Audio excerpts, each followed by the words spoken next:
ونستغفره ونعوذ بالله من شرور أنفسنا ومن سيئات أعمالنا من يهده الله فلا مضل له ومن يضلل فلا هادي له ونشهد أن لا إله إلا الله وحده ونشهد أن سيدنا ومولانا محمدا عبده ورسوله أما بعد فإن خير الحديث كتاب الله وخير الهدي هدي محمد صلى الله عليه وسلم وشر الأمور محدثاتها وكل محدثة بدعة وكل بدعة ضلالة وكل ضلالة في النار. اللهم صل على محمد وعلى آل محمد كما صليت على إبراهيم وعلى آل إبراهيم إنك حميد مجيد. اللهم بارك على محمد وعلى آل محمد كما باركت على إبراهيم وعلى آل إبراهيم إنك حميد مجيد. أعوذ بالله السميع العليم من الشيطان الرجيم من همزه ونفخه ونفثه. بسم الله الرحمن الرحيم. وذكر فإن الذكرى تنفع المؤمنين. ہر قسم کی تحمید و ستائش کبریائی بڑائی اللہ وحدہ لا شریک کی ذات کے لیے اور اللہ تعالیٰ کی حمد و ثنا کے بعد بے شمار لا تعداد انگی درود السلام امام الانبیاء امام الحرمین سید الثقلین جد الحسن والحسین جناب محمد رسول اللہ صلی اللہ علیہ وسلم کی ذات اقدس و ذات طیبہ. حضرات، گزشتہ 2 خطبات سے میں نماز کے حوالے سے خاص طور پہ وہ مسائل آپ کے سامنے بیان کر رہا ہوں جن میں ہم عمومی طور پہ غلطی کر جاتے ہیں. نماز کی وہ غلطیاں جنہیں بعض اوقات ہم اپنی دائرگی کی وجہ سے اور بعض اوقات صرف سستی کی وجہ سے کر جاتے ہیں. نماز ایک اہم فریضہ ہے. اس کے بارے میں پیارے پیغمبر صلی اللہ علیہ وسلم کا بڑا واضح فرمان ہے، صلو کما رأیتمونی اصلی. اے لوگوں، آپ لوگوں کو صرف اسی طریقے سے نماز پڑھنی ہے جس طریقے سے میں محمد کریم صلی اللہ علیہ وسلم کو نماز پڑھتے آپ لوگ دیکھتے ہو. اس کا واضح مطلب یہ ہوا کہ احادیث کے اندر جو نماز کا طریقہ بیان کیا گیا ہے صرف اسی ایک طریقے سے نبی اکرم صلی اللہ علیہ وسلم نے جو بیان کیا ہے، بتایا ہے، اسی ایک طریقے سے ہمیں نماز پڑھنی چاہیے. اور نماز ہو، طہارت ہو، ان مسائل کو ہمیں چھوٹے مسائل نہیں سمجھنا چاہیے. یہ روزمرہ کے کام ہے. اسلام کی تعلیم کے لیے، اسلام سیکھنے کے لیے ہمیں ابتدائی طور پہ ان باتوں کی طرف توجہ دینی چاہیے کہ ہم اپنی طہارت کے مسائل. میں نے پچھلا خطبہ یہ بات عرض کی کہ حضرت عثمان رضی اللہ تعالیٰ عنہ نے اپنی خلافت کے دور میں جب وہ خلیفہ بن چکے ہیں تو پانی کا ایک ڈول لگواتے ہیں اور لوگوں کو مکمل پریکٹیکل کر کے وضو کا طریقہ بتاتے ہیں. اب اسلام کے خلیفہ ہیں اور تیسرے بڑے حکمران ہیں اسلام کے، تو انہوں نے اس بات کو نہیں سمجھا کہ وضو کا طریقہ اب میں بیان کروں. اب لوگ مجھ سے وضو کا طریقہ سیکھیں گے، مسئلہ یہ رہ گیا ہے. نہیں، ہمارے یہاں باتیں ہوتی ہیں.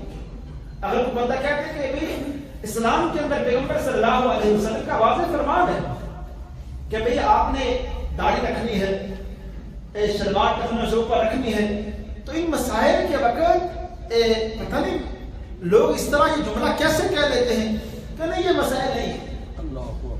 پیغمبر صلی اللہ علیہ وسلم، میری آپ کی سستی ہو ٹھیک ہے، سستی وہ گناہ ہے، چھوٹا گناہ ہے، لیکن ایک اپنی زبان سے اس سنت کو سنت ہی نہ سمجھنا، یہ والے انداز ہمارا نہیں ہونا چاہیے. نماز کے لیے بھی ہمیں کم از کم 1 ہفتہ اپنی زندگی میں نماز کے لیے رکھنا چاہیے. کہ ہم کوشش کریں کہ امام صاحب کے پاس جا کر ہم بولیں کہ امام صاحب ہم نماز کا طریقہ آپ سے سیکھنا چاہتے ہیں. کم از کم کبھی آپ اپنے امام صاحب کو نماز بھی سنائیں. اور بعض کا ایسی فاش غلطیاں جو ہم نماز میں پڑھتے وقت کر رہے ہوتے ہیں اور عربی زبان ہے ہمیں اس کا پتہ نہیں ہوتا ہم کیا پڑھ رہے ہیں, تو ہمیں کم از کم ایک دفعہ ایک عالم دین کو, ایک امام صاحب کو اپنی نماز بھی سنانی چاہیے اور اس بارے میں ایک مجلس لگا کے اپنے بچوں کو بھی نماز سکھانی چاہیے. نماز کے بارے میں جو باتیں میں عرض کر رہا تھا, آج اس سلسلہ کی جو پہلی بات ہے, مریض آدمی کی نماز کی جو قضا ہے اپنے ایام مرض میں اگر وہ نمازیں نہ پڑھ سکے, اس میں دو باتیں عرض کرنا چاہوں گا. ایک مسئلہ ہے کہ مریض بے ہوشی میں چلا گیا ہے, اس کو اپنے معاملات کوئی ہوش نہیں ہے, تو اس بارے میں مسئلہ عرض کرتا ہوں. موطا امام مالک کے مطابق حضرت عبداللہ بن عمر رضی اللہ تعالیٰ عنہما وہ فرماتے ہیں کہ اگر کسی مریض کے ساتھ یہ والا معاملہ پیش آ جائے کہ وہ بے ہوش ہو جائے, کومے میں چلا جائے, اور اس کے بعد اللہ تعالیٰ نے اس کو زندگی دوبارہ دے دی, لوگوں نے سمجھا کہ اب تو یہ بے ہوشی میں چلا گیا ہے, اس بے ہوشی کے وقت میں جتنی نمازیں گزر جائیں گی ان نمازوں کی قضا نہیں ہے. اب لیکن اس مسئلے کو مزید دوبارہ عرض کرتا ہوں. ایک بندے کو یہ مسئلہ پیش آیا ظہر کی نماز کے بعد, جب ظہر کی نماز کا ٹائم ہو چکا تھا اس کے بعد اس کو پریشانی لائی گئی. اب یہ نماز اس پر صحیح حالت میں, تندرست حالت میں فرض ہو چکی ہے, اس کو اس نے دہرانا ہے. لیکن ایک بیماری, ایک نماز کا مکمل وقت اس کے ساتھ یہ والا معاملہ پیش آیا, اس کو جنون کی کیفیت طاری ہو گئی, بے ہوشی کے عالم میں چلا گیا, تو ایسی صورت میں ان نمازوں کی قضا بالکل نہیں. لیکن جو نمازیں ویسے بخار کی وجہ سے, ویسے اور کسی مسئلے کی وجہ سے نمازیں اتنی بھی قضا ہو جائیں, اور جیسے انسان, ویسے تو ایک مسلمان کو اس بات کا اندازہ ہونا چاہیے بیماری کا جو بھی عالم ہے, تو انسان اپنے بیڈ کے اوپر بیٹھ بھی نہیں سکتا. اسلام کہتا ہے وہ لیٹ کے اپنے اشارے کر کے اپنی نماز کو پڑھ لے, اور اس کو یہ تکلف کرنے کی ضرورت نہیں ہے کہ جب میں ٹھیک ہو جاؤں گا نمازیں پڑھ لوں, یہ اس کی غلطی ہے. لیکن کسی بھی طرح سے ایک بندے کو اس مسئلے کا پتہ نہیں تھا, وہ 2 دن بیمار رہا, پتہ کیا کسی نے کہ اپنی نمازیں پڑھی, کہتا میری نمازیں رہ گئی ہیں. اب جیسے ہی اس کو اس مسئلے کا پتہ چلا, فوراً وہ بندہ جتنی نمازیں رہ گئی ہیں ان نمازوں کے فرض جو رکھتے ہیں وہ ساری پڑھے. اب یہ ہمارے ہاں انہیں ایک مسئلہ مشہور ہے کہ زور کی نماز جو اس کی رہ گئی ہے وہ زور کے ٹائم ساتھ پڑھ لے, اثر کی نماز کے ٹائم کے ساتھ, یہ باتیں نہیں ہیں. جیسے ہی جو ذمے اس کے نمازیں ہیں, جیسے اس بارے میں حدیث عرض کرتا ہوں نا, پیغمبر صلی اللہ علیہ وسلم غزوہ خندق کے موقع پر آپ کو دشمنوں نے اتنا پریشان کیا کہ آپ کی ظہر کی نماز لیٹ ہوئی, اثر بھی نہیں پڑھ سکے, مغرب نہیں پڑھ سکے, عشاء نہیں پڑھ سکے. عشاء کے بعد جا کے آپ کو دشمن سے فراغت ملی اور آپ فری ہوئے. سارے صحابہ اکرام کی نمازیں نہ زور ہے, نہ اثر ہے, نہ مغرب ہے, نہ عشاء. اور اب عشاء کے بعد جا کے پیغمبر صلی اللہ علیہ وسلم نے فرمایا بلال ابھی آپ اذان دیں. اذان ہوئی, ایک اقامت ہوئی, پہلے ظہر, پھر اثر, پھر مغرب, پھر عشاء. اب یہ ظہر کی نماز کا پڑھی جاری ہے, عشاء کے بعد. لیکن ہمارے ہاں ان مسائل میں سستی ہے, اب یہ گئی نماز, اب نماز کا ٹائم کیا ہے, اثر کی نماز, مغرب کا ٹائم ابھی ہو چکا ہے, عشاء. یہ سستی میرے بھائی, یہ فرض ہے. اس فرض کو تو آپ سے اس بارے میں سوال کیا جائے گا. اس لیے نمازوں کی یہ جو قضا ہے یہ آپ کو جب بھی آپ کو یاد آئے, 1-2 دن کا مسئلہ ہے تو آپ کو نمازوں کی قضا فرض رختوں کی دینی چاہیے. لیکن اگر زندگی میں ایک سستی ہو چکی ہے, پہلے آپ ان معاملات کو جانتے نہیں تھے, جانتے تھے, سستی کرتے گئے نمازوں کے معاملے, اور ایک زندگی کے ایک موڑ پہ جا کے آپ کو لگا کہ یہ بہت بڑی غلطی میں نے کی, نمازیں یہ میرے اوپر فرض تھی, مجھے پڑھنی چاہیے. اب جیسے ہی اس کو اس بات کی طرف اللہ نے ہدایت دی کہ اسے نمازیں پڑھنی چاہیے, نمازیں اس نے شروع کر دی. اب پچھلی نمازوں کی اب قضا نہیں ہے, اب ان نمازوں کے حوالے صرف استغفار ہے، اللہ تعالیٰ سے معافی مانگی کہ اللہ اتنا بڑا میں نے گناہ کیا کہ میں سوچ بھی نہیں سکتا۔ نمازیں چھوڑنا یہ میں اپنے آپ کو بھی اور آپ سب بھائیوں سے بھی گزارش کروں گا کہ میرے بھائی یہ صرف چوری ڈاکہ اس کو آپ گناہ نہ سمجھیں، بے نماز اس سے کہیں بڑا مجرم ہے۔ اس کی سزائیں قرآن پاک کے اندر احادیث کے اندر جو بیان کی گئی ہیں وہ سزا کسی چور ڈاکو کی بھی بیان کی گئی جو بے نمازی کی بیان کی گئی ہے۔ اس لیے نماز کو ہمیں اہمیت دینی چاہیے۔ اور اگلا ایک مسئلہ عرض کرتا ہوں جس بارے میں بھی ہم شاید اس کو لا علمی بھی میں کہہ لیتا ہوں اور سستی بھی کہہ لیتا ہوں، لیکن یہ ہے غلطی۔ نماز کھڑی ہے جماعت اور ایک بندہ آتا ہے، امام صاحب سجدے میں، تو آ کے وہ صف کے سائڈ پہ کھڑا ہو جاتا ہے، انتظار کرتا ہے، کہتا ہے سجدے کرے پھر اوپر اٹھے، جب قیام میں جائے گا پھر سامنے جاؤ۔ یہ اکثر مسئلوں کے اندر میں دیکھتا ہوں اور یہ بہت بڑی غلطی ہے۔ اس بارے میں پیغمبر صلی اللہ علیہ وسلم کا فرمان کیا ہے؟ آپ نے فرمایا جب آپ جاؤ اور جماعت کھڑی ہے، امام کو جس حال میں پاؤ آپ اس حالت میں تکبیر تحریمہ کہہ کے اس حالت میں چلے جاؤ۔ آپ کو انتظار نہیں کرنا، 2 رکعتوں کے بعد امام صاحب تشہد بیٹھے ہوئے ہیں، آپ تکبیر تحریمہ کہیں تشہد میں بیٹھ گئے، آپ انتظار نہ کریں اس کے کہ یہ بندہ تشہد کے بعد کھڑا ہوگا امام صاحب تو پھر اس کے ساتھ میں رکعت میں شریک ہو جاؤں گا، یہ غلطی ہے۔ پیغمبر صلی اللہ علیہ وسلم نے اس سے منع فرمایا۔ نمبر 3 بات کہ جب امام بھول جائے اور 4 رکعتوں کے بعد 5ویں رکعت کے لیے کھڑا ہو جائے امام صاحب، تو اس ٹائم ایک بات لوگوں کو پتہ نہیں ہے کہ لوگ اس ٹائم امام کے ساتھ کھڑے ہو جاتے ہیں۔ جن لوگوں کو پتا ہے کہ امام صاحب یقینی طور پر ان لوگوں کو اس بات کا پتا ہے کہ امام صاحب بھول گئے، وہ 5ویں رکعت کے لیے کھڑے ہو گئے، تو نمازی مقتدی 5ویں رکعت کے لیے کھڑا نہیں ہوگا، وہ بیٹھا رہے، وہ امام صاحب کو سبحان اللہ کی طرف کہے گا، وہ خود اس کے ساتھ کھڑا نہیں ہوگا۔ اور امام صاحب اکیلے بھی اگر آپ نماز پڑھ رہے ہیں، اکیلے بھی، یہ بات میں عرض کر دوں، اکیلے بھی اگر آپ نماز پڑھ رہے ہیں اور آپ بھول کر 5ویں رکعت میں کھڑے ہو گئے اور آپ کو اس ٹائم میں یقین ہوا کہ یہ تو 5ویں رکعت کے لیے میں کھڑا ہو گیا ہوں، اب یہ مسئلہ نہیں ہے کہ آپ اس رکعت کو مکمل کریں گے، آپ فوراً نیچے تشہد میں بیٹھ جائیں، بلکہ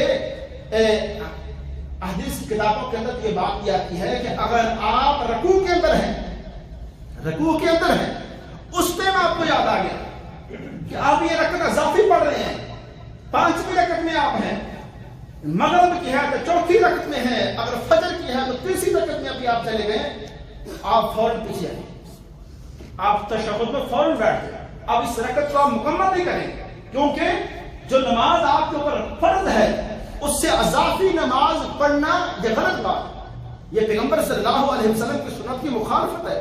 بلکہ اہل علم تو یہ بات کہتے ہیں کہ اگر اس بندے نے جان بوجھ کے، اس کو پتا بھی ہے 5 رکعت کے لیے کھڑا ہوا، اس کی نماز باطل ہے، لہذا اس مسئلے کو، اس غلطی کو بھی ہمیں سدھارنا چاہیے۔ نمبر 4 بات، خواتین اس مسئلہ کی طرف توجہ دیں کہ اگر جیسے ہی نماز کے لیے اذان ہو جائے ان کو فوراً اپنا وضو کر کے نماز پڑھنی چاہیے، ان کو وہ اس بات کی پابند نہیں ہے کہ مسجد میں فلاں مسجد میں جماعت کا یہ ٹائم ہے، فلاں مسجد میں یہ جماعت کا ٹائم نہیں، اذان ہوئی محلے میں فوراً وہ اپنا وضو کر کے نماز پڑھیں، ان کو اس بات کی پابندی کرنے کی ضرورت نہیں ہے کہ جماعت کا ٹائم کیا ہے۔ نمبر 5 مسئلہ کہ لیٹ آنے والا بندہ، اس بارے میں ہم سستی یہ کرتے ہیں کہ لیٹ جب آتے ہیں ہم جماعت سے رہ جاتے ہیں، تو اگر ہمیں کوئی بندہ مل جائے جس بندے کی نماز رہ گئی ہے تو اس ٹائم 2 بندوں کو مل کے جماعت کی کوشش کرنی چاہیے۔ یہ جو ہم بات کرتے ہیں کہ نہیں وہ بھی اکیلا پڑھ رہے، یہ بھی اکیلا پڑھ رہے، اور بعض جگہ 2-4 بندے سفر میں ہیں، وہ ایک جگہ نماز پڑھتے ہیں، سارے اکیلے کے لیے پڑھ رہے ہوتے ہیں، یہ غلط بات ہے میرے بھائی۔ اس اتنی بڑی فضیلت جو جماعت کی فضیلت ہے، جو 27 درجے زیادہ ثواب ہے جماعت کا اکیلے نمازی کے بنسبت، وہ 27 درجے جو فضیلت والی نماز ہے اس کو ہم چھوڑ رہے ہیں۔ اس لیے ہمیں کوشش کرنی چاہیے اگر جماعت سے رہ گئے ہیں تو ایک بندہ جب وضو کر کے ہم دیکھ رہے ہیں اس کو ہم اس کا انتظار کریں، اس سے بھی بتائیں۔ اب ہم جماعت کروا کے نماز پڑھتے ہیں، اور اس بارے میں شاید پچھلے جمعے میں نے بات عرض کر دی تھی، جب دو بندے جماعت کروا کے نماز پڑھیں اس میں کیا مشکل بات ہے؟ دو بندے برابر کھڑے ہوں گے، آپ تھوڑا سا ایک پاؤں پیچھے کرنا مقتدی کے لیے یہ کسی حدیث کا مسئلہ نہیں ہے، حدیث میں دونوں بندے برابر کھڑے ہیں۔ اور اس بارے میں یہ بات بھی عرض کر دوں، دو بندے نماز پڑھ رہے ہیں، دو بندے، جب تیسرا بندہ آیا ہے اور اس کو یہ اندازہ ہو گیا کہ دو بندے جماعت کروا رہے ہیں، تو اس کو اب کیا کرنا ہے؟ جو مقتدی ہے اس کو اگر بہتر صورت یہ ہے کہ جگہ پیچھے ہے تو مقتدی کو پیچھے کرے، اس کے کندھے پہ ہاتھ رکھے پیچھے کرے، اور مقتدی کو بھی پتا ہونا چاہیے، یعنی یہ صرف میں مسئلہ میں نے کر دیا ہے، باقی گارنٹی آپ کی ہے کہ یہ لوگوں کو اس بات کا اندازہ بھی ہے، یہ نہ وہ آپ سے لڑائی کرے، جی لوگوں کو اس بات کا شاید اندازہ ہی نہیں ہے، حالانکہ مشہور مسائل ہیں، ان مسائل کو ہمیں جاننا چاہیے۔ اور بلکہ اس بارے میں عرب کے بہت بڑے عالم ہیں شیخ صالح ابن عثیمین رحمہ اللہ، ان سے ایک عجیب طرح کا مسئلہ پوچھا گیا، کہتے ہیں شیخ دو بندے نماز پڑھ رہے ہیں، ایک بندہ ہے اس نے بجائے مقتدی کو پیچھے کھینچنے کے اس نے امام کو پیچھے کھینچ دیا، تو اب کیا کریں؟ لیکن وہ بہت بڑے عالم تھے، انہوں نے جو فتویٰ دیا، جو استدلال کیا، وہ حیران کر دیا۔ کہتے ہیں کہ اب وہ بندہ امام پیچھے چلا گیا ہے، اب وہ دو بندے پیچھے صف میں چلے گئے ہیں، اب وہ جو اکیلا بندہ رہ گیا ہے اسی کو امام بننا ہے، وہ امام کی نیت وہ کر لے گا۔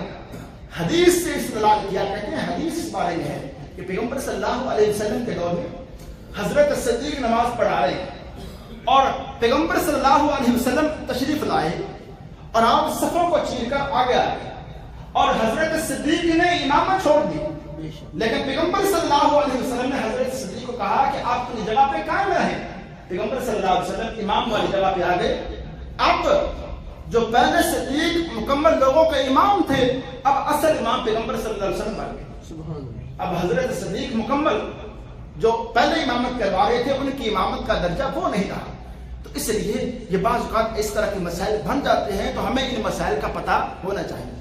اچھا، اگلی بات یہ ہے، لوگوں میں اس مسئلے کے حوالے سے بھی معلومات کم ہیں کہ اگر جوتے صاف ہوں، جوتے نیچے سے جوتے بالکل پلین صاف جوتے ہیں، اگر وہ صاف جوتے ہیں، ایک بندے کو اپنے جوتوں کے وجہ سے گارنٹی ہے کہ صاف ہے، تو ان جوتوں میں اگر نماز اپنے گھر کسی کچی جگہ پہ جناز گاہ میں جنازہ پڑھنا پڑ گیا، کچی جگہ ہے، وہاں جوتوں میں اگر نماز جنازہ پہ پڑھ لے گا، لیکن میں بار بار یہ دوبارہ عرض کرتا ہوں کہ جوتے صاف ہونے لازمی ہیں۔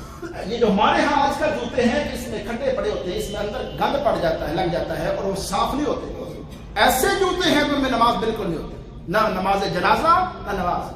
اگر جوتے بالکل صاف ہیں کسی بندے کے، کلیئر اس کو یقین ہے دھو کے لایا ہے، تو پھر ان جوتوں میں نماز پڑھ لے گا تو ہمیں اس نماز پہ فتویٰ نہیں لگانا چاہیے۔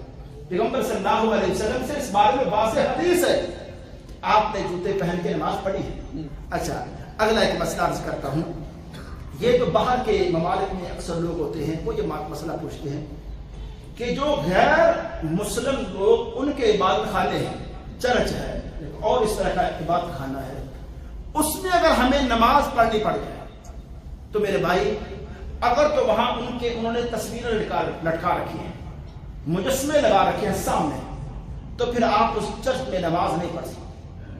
اگر وہ چرچ ایسا ہے، کسی کا بھی عبادت خانہ ہے، وہ کسی ہندوؤں کا ہے، جن کا بھی ہے، وہ ایک گھر میں اس طرح اپنی عبادت کرتے ہیں، وہاں مجسمہ نہیں ہے، لیکن عام طور پہ ان کے عبادت خانے ان مجسموں سے، مورتیوں سے خالی نہیں ہوتے۔ اگر خالی نہیں ہے تو پھر ان جگہوں پہ نماز نہیں ہے۔ اگر آپ کو یقین ہے، میں یہ بات اس لیے عرض کرتا ہوں کہ بعض کہتے ہیں کہ نماز جنازہ ہے، نماز جنازہ ہوتی ہے، لوگوں کا یہ بھی کنسیپٹ ہے کہ شاید نماز جنازہ میں نماز نہیں ہوتی، یہ بات غلط ہے۔ اگر نماز جنازہ میں آپ آئے ہیں نماز جنازہ پڑھنے اور نماز کا بھی ٹائم ہو چکا ہے، تو اس جگہ میرے بھائی آپ جہاں نماز جنازہ پڑھ رہے ہیں وہاں نماز کا ٹائم ہو گیا، آپ نماز پڑھ سکتے ہیں، اس میں کوئی مسئلہ نہیں۔ اور ایک مسئلہ میں یہ عرض کرتا ہوں کہ قصر نماز جو ہے، قصر نماز، اگر انسان نماز سفر کے اندر قصر کرے گا اس کی تعداد رکعتوں کی کیا ہے؟ صرف فجر کی نماز کی 2 رکعتیں سنت اور عشاء کی نماز کا 1 رکعت وتر، یہ سفر میں پڑھا جاتا ہے. باقی سفر میں سنتیں نہیں پڑھی جاتی، نہ نماز سے پہلے والی نہ نماز کے بعد والی. کوئی سنتیں ان 2 نمازوں، ایک وتر اور دوسرا فجر کی 2 سنتیں، یہ سفر میں بھی پڑھی جائیں گی. ان کے علاوہ کوئی سنت نماز نفل پیغمبر صلی اللہ علیہ وسلم نے سفر میں نہیں پڑھی. ویسے اگر کوئی بندہ سفر میں اپنے کو نفل پڑھنے چاہے اس کے پاس ٹائم اس کو مل گیا ہے، وضو کے نفل یا اور کوئی نفل پڑھنا چاہے پڑھ سکتا ہے. لیکن نمازوں سے پہلے اور بعد والی سنتیں یہ صرف عشاء کا 1 رکعت وتر اور صبح کی 2 سنتیں یہی پڑھی جا سکتی ہیں. اچھا جی، اس کے بعد ایک مسئلہ لوگوں میں معروف ہے، جب اللہ تعالیٰ کسی بندے کو کوئی نعمت دے تو لوگ شکرانے کے نفل پڑھتے ہیں. شکرانے کے نفل، اگر تو کسی بندے نے نیت کر رکھی ہے، منت مانی ہے، نظر مانی ہے کہ میرا اگر یہ فلاں کام ہو گیا تو میں اللہ کے لیے اپنے رب کو راضی کرنے کے لیے 10 رکعتیں پڑھوں گا، 20 پڑھوں گا، 10 پڑھوں گا، جو اس نے کہی، تو پھر تو وہ رکعتیں اس کے لیے واجب ہیں، وہ پھر نفل نہیں ہے.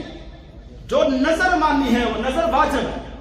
اسی طرح جو بھی انسان کسی ایسے کام کی نظر مانے گا، قربانی کی، ہاں جی، یا روزوں کی، وہ روزے نفل نہیں رہیں گے، وہ روزے واجب ہو جائیں گے. اس لیے جو بندہ نظر کے نفل پڑھے وہ تو پڑھنے ہیں، لیکن صرف ایک بندے کو اللہ نے خوشی کا موقع دیا.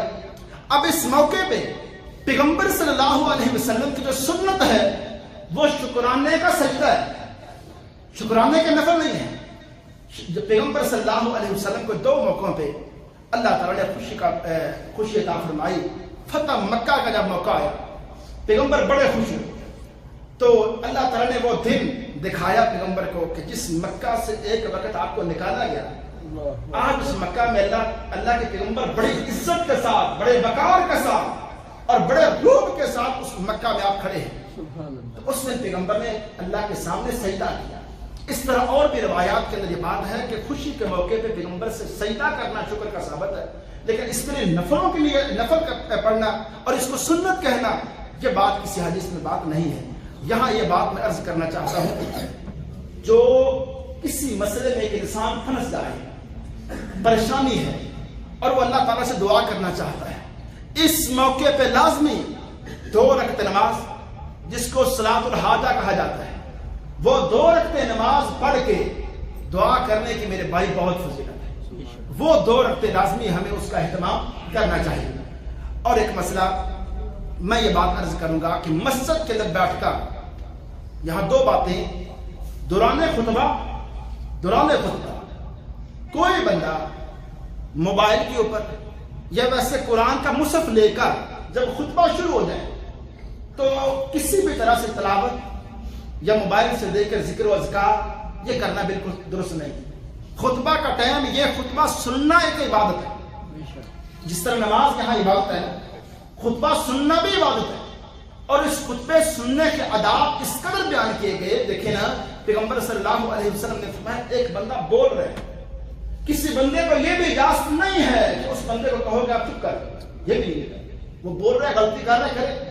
آپ یہ اپنے لیے دوسری غلطی نہ کریں. اور اس لیے میں یہ بات عرض کروں گا کہ خطبے کے دوران تلاوت قرآن پاک جب خطبہ شروع ہو چکا ہے درست نہیں ہے. اسی طرح مسجد کے اندر یا گھر کے اندر جہاں کوئی لوگ نفل پڑھ رہے ہیں، نماز پڑھ رہے ہیں، وہاں اونچی آواز سے کوئی بندہ بیٹھ کے تلاوت نہیں کرے گا. مسجد کے اندر بھی کوئی بندہ بیٹھ کے، پیغمبر صلی اللہ علیہ وسلم نے مسجد کے اندر آپ تشریف لائے، دیکھا کچھ لوگ اونچی آواز سے پڑھ رہے ہیں، کچھ آہستہ آواز سے پڑھ رہے ہیں. آپ نے سب کو یہ درمیانی بات فرمایا جو بہت اونچا پڑھ رہے ہیں وہ اپنی آواز کو آہستہ کر دیں. یعنی ساتھ نماز پڑھنے والا بندہ وہ ڈسٹرب نہیں ہونا چاہیے. تو یہ نماز کے جو احکام ہیں، ان احکام کو ہمیں سیکھنے کی بڑی کوشش کرنی چاہیے اور اس بارے میں ہمیں وقت نکالنا چاہیے.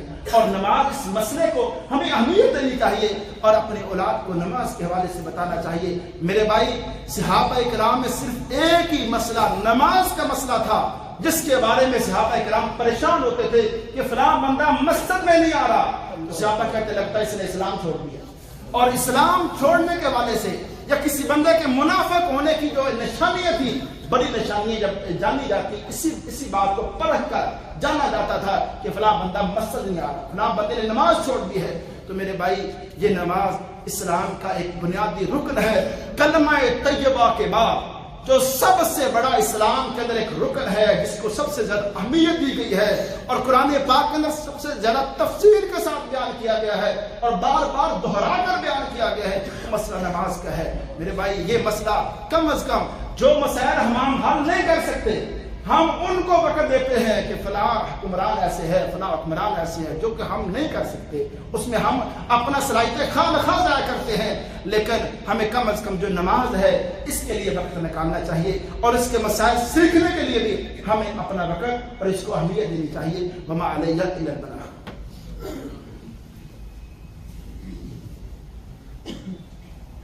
الحمدللہ نحمده ونصلي على رسوله الكريم. اما بعد، حضرات، یہ 25 دسمبر کا جو دن ہے، یہ آج یہ اس سال کا میرے خیال میں آخری جمعہ ہے. اس سال اس دن کے حوالے سے بھی جو ہمارے عیسائی بھائی ہیں وہ ایک دن اس حوالے سے مناتے ہیں. عیسائیوں کے حوالے سے جو اسلام کی ہدایات ہے، میں کئی دفعہ اپنے بھائیوں سے بات عرض کر چکا ہوں کہ خواہ مخواہ کہ ان کے ساتھ وہ نفرت یا لوگوں میں یہ کنسپٹ موجود ہے کہ عیسائی کے ساتھ بیٹھ کے ہمیں کھانا نہیں کھانا چاہیے. یہ بات کسی طرح سے اسلام کا یہ مسئلہ نہیں یا اسلام کی تعلیمات نہیں ہے. جو ہمارا کلچر ہے، ہماری ثقافت ہے، ہم حلال اور ہمارے ہاں حلال پکایا جاتا ہے، کھایا جاتا ہے. اگر آپ کو دوست ساتھ ایک پلیٹ میں آپ عیسائی دوست کے ساتھ کھانا کھا رہے ہیں، اس میں کوئی مسئلہ نہیں. لیکن مذہبی جو ان کی رسومات ہیں، ان مذہبی رسومات کا کھانا کھانا یہ درست نہیں ہے. اور ان کے جو مذہبی اس طرح کے تہوار ہیں، اس کی مبارکباد دینا یہ بھی اسلام کے اندر یہ بات بھی درست نہیں ہے. آپ ان کے ساتھ جو ان کا وقار ہے، جو ان کی عزت ہے، جو ان کا احترام بنتا ہے، وہ ہمیں دینا چاہیے. ہمیں بالکل اسلام میں اجازت نہیں دیتا کہ ہم کسی بندے کے مذہب کو لے کے اس کے ساتھ نفرت اس حد تک کریں، اس کی جان لینے پہ آ جائیں یا خواہ مخواہ اس کے ساتھ نفرت رکھیں. یہ مسئلہ اللہ کا ہے. آپ اس کو دعوت دے سکتے ہیں، اسلام کے حوالے سے اس کو قائل کر سکتے ہیں. باقی آپ کو اسلام کوئی حق نہیں دیتا کہ آپ کسی بندے کے حوالے سے نفرت والا سے رکھیں. دوسری بات، سال کے آخر میں ہمیں کم از کم اپنا محاسبہ بھی کرنا چاہیے. یہ سال ہمارا کیسا رہا؟ اس سال میں نے کسی کے اوپر کوئی ظلم تو نہیں کیا، کسی کا حق تو نہیں کھایا، یہ تو اور میری جو عبادات کا معاملہ وہ کیسا رہا، اللہ کی نافرمانی کے حوالے سے میری پوزیشن کیا ہے. یہ باتیں میرے بھائی جو آپ کے اندر ایک مفتی صاحب ہے نا، وہ آپ کا ضمیر وہ اتنا کلیئر کر کے آپ کو بتا دے گا کہ آپ سے نہ شرمائے گا، نہ آپ سے ڈرے گا، نہ کسی بھی طرح سے وہ پریشر بھی آئے گا. کلیئر کر کے آپ کو بتا دے گا کہ نہ اللہ کی نافرمانی کے حوالے سے، عبادات کے حوالے سے، کسی پر ظلم یا کسی کا حق کھانے کے حوالے سے آپ کس پوزیشن پر کھڑے ہیں، وہ آپ کو بڑو جلد آپ کا فیصلہ سنا دے گا. تیسری بات، سال کے آخر میں ہم سب کو یہ اس بات کا فیصلہ کرنا چاہیے کہ ہمارا جو وقت ہے وہ بڑا قیمتی ہے. اس وقت کی جو قدر ہے، پیغمبر صلی اللہ علیہ وسلم نے فرمایا 2 نعمتیں ایسی ہیں، ایک صحت اور ایک فراغت. ان 2 نعمتوں کے حوالے سے اکثر لوگ ناقدری کرتے ہیں. ایک صحت دے رکھی ہے اللہ تعالیٰ کی طرف سے، یہ نعمت جن لوگوں کو ملی ہے وہ لوگ اس کی قدر کریں، بیماری کا ایام آنے سے پہلے کریں. دوسرا فراغت، میں خاص طور پر نوجوانوں سے کہنا چاہوں گا کہ اپنے ان بازاروں میں دیکھو کہ بوڑھے لوگ 70 سال 80 سال ہو چکے ہیں، وہ چوکیدار کی ڈیوٹی کر رہے ہیں کہ اس عمر میں بھی ان کی اتنی مصروفیت ہے کہ اگر وہ کام نہیں کریں گے گھر کا گزارا نہیں چلے گا. اس حدیث میں جو فراغت کی بات ہے نا، اس میں صرف فراغت کا معنی یہ ہے کہ ایک بندے کو اللہ تعالیٰ 4 گھنٹے وہ دن میں کام کرتا ہے تو اس کے لیے رزق کے سارے معاملات وہ 4 گھنٹوں میں پورے ہو جاتے ہیں، باقی ٹائم وہ فری ہے. یا ایک بندہ 24 گھنٹے اس پر کوئی گھر کی ذمہ داری نہیں ہے،